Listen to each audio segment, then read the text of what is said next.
ثاقب نثار صاحب کی جو آڈیو لیک ہوئی ہے اسے سچا یا جھوٹا ثابت کرنے کے لیے موبائل فون میں نصب کیمرے کے سامنے کھڑے ہو کر جو من میں آئے بیان کر دو، بعد ازاں اسے یوٹیوب پر چڑھا دو۔ وہاں لگی ویڈیو کو کم از کم 5 سے 7 ہزار لوگ دیکھ لیں گے۔ آپ کا صحافت سے مگر کبھی دور پرے کا واسطہ بھی رہا ہو تو ایسی ہی ویڈیو کے ناظرین کی تعداد 30,000 سے بھی تجاوز کر سکتی ہے۔ 1975 سے میں نے صحافت کے علاوہ کچھ نہیں کیا۔ ریڈیو اور ٹیلی ویژن سے تعلق اسکول کے زمانے ہی سے شروع ہو گیا تھا۔ پی ٹی وی کے لیے بہت ڈرامے بھی لکھے ہیں۔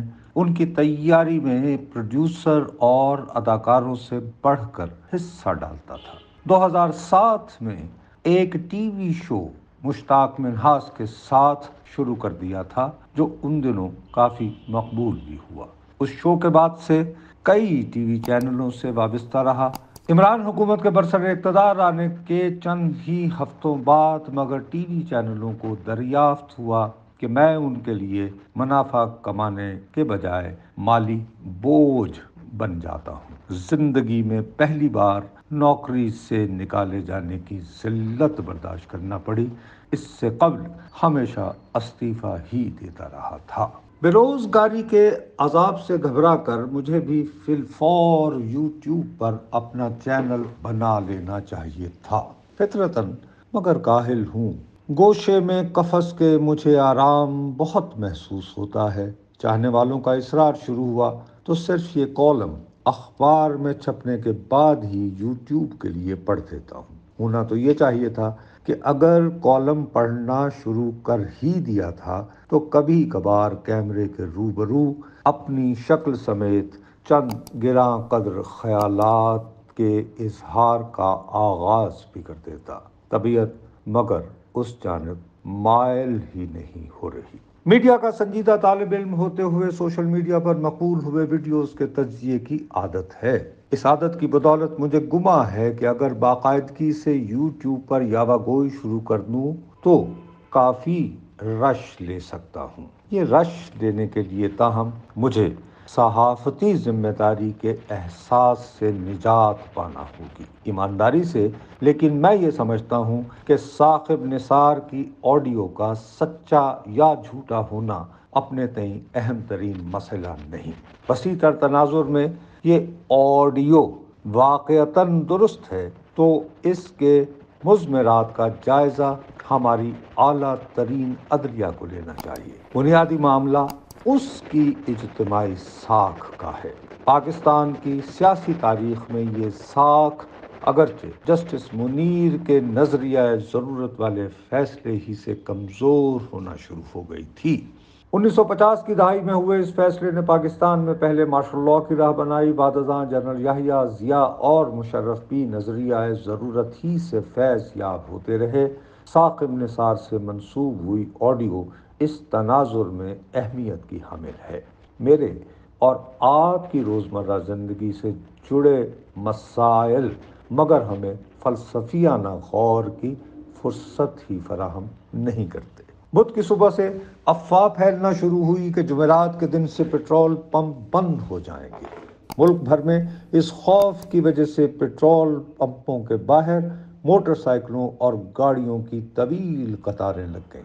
لوگ پریشان تھے کہ انہیں روزمرہ فرائض کی ادائیگی کے لیے نقل و حرکت کی سہولت دستیاب رہے گی یا نہیں۔ پریشانی کے اس عالم میں انہیں ثاقب نثار کی آڈیو کو جھوٹا یا سچا ثابت کرنے کی کاوشیں فروعی معاملات پر چسکا فروشی کے علاوہ کچھ اور محسوس نہیں ہوتے۔ میری دانست میں اس وقت وطن عزیز کا سنگین ترین مسئلہ مہنگائی کا طوفان ہے۔ اس طوفان نے کم آمدنی والے تنخواہ داروں اور دہاڑی داروں کے چہروں کی مسکراہٹ چھین لی ہے۔ وہ بے نور آنکھوں کے ساتھ خلاؤں میں گھورتے نظر آتے ہیں۔ میں خلق خدا کے چہروں کی رونق چھیننے والے افراد و اسباب کا سراغ لگانا چاہتا ہوں۔ عمران حکومت اور اس کے ترجمانوں کی فوج ظفر موج کا دعویٰ ہے کہ یہ رونق در حقیقت 2008 سے 2018 تک اقتدار میں باریاں لینے والوں نے چھینی ہے۔ پاکستانیوں کی ایک مؤثر تعداد نے ان کے دعووں پر اعتبار کیا۔ مبینہ طور پر سیاستدانوں کا روپ دھارے چور اور لٹیروں کی احتساب بیورو کے ہاتھوں تذلیل آمیز گرفتاریوں سے خوش ہوتی رہی۔ شریف خاندان کی مبینہ کرپشن کے حوالے سے سنائی داستانیں بھی ہمارے عوام کے مؤثر حلقے کو تسکین پہنچاتی ہیں۔ اقتدار سنبھالنے کے بعد مگر اس حکومت نے بھی تو کچھ فیصلے لیے ہیں۔ یہ سوال اٹھانا لازمی ہے کہ اس نے ماضی کی حکومتوں کو ہماری ہر مشکل کا ذمہ دار ٹھہرانے کے علاوہ بھی کچھ کیا ہے یا نہیں۔ اس سوال پر ریگولر اور سوشل میڈیا میں جاندار بحث نہیں ہو رہی۔ میں اس ضمن میں فرحاد جیسے مجنون کی طرح جوئے شیر لانے کی مشقت میں جتا رہتا ہوں۔ ثاقب نثار سے منسوب آڈیو کو نظر انداز کرتے ہوئے آپ کی توجہ اس جانب دلاتا رہا کہ چند دن کی بڑکیں لگانے کے بعد شوکت ترین صاحب بھی بالآخر IMF کے روبرو ڈھیر ہو گئے ہیں۔ ان کا ڈھیر ہو جانا مگر ان کی ذات کے لیے پریشانی کا باعث ہرگز نہیں۔ وہ ایک کامیاب بینکار رہے ہیں۔ رب کریم نے ہر نوع کی راحتوں سے نواز رکھا ہے۔ IMF سے $1 ارب دینے کی قیمت بالآخر میرے اور آپ جیسے عام شہری نے ادا کرنا ہے۔ جس رقم کے حصول کا معاہدہ ہوا ہے وہ فقط اسی صورت ہماری حکومت کو دستیاب ہوگی اگر رواں برس کے اختتام سے قبل وہ بجلی، گیس اور پیٹرول کی قیمتوں میں ہوش ربا اضافے کے علاوہ 550 ارب روپے کے نئے ٹیکس لگانا بھی یقینی بنائے۔ بجلی، گیس اور تیل کی قیمتوں میں اضافہ حکومتی اعلان سے ہو جاتا ہے۔ نئے ٹیکس لگانے کے لیے تاہم ضمنی بجٹ نامی شے قومی اسمبلی سے منظور کروانا ہوگی۔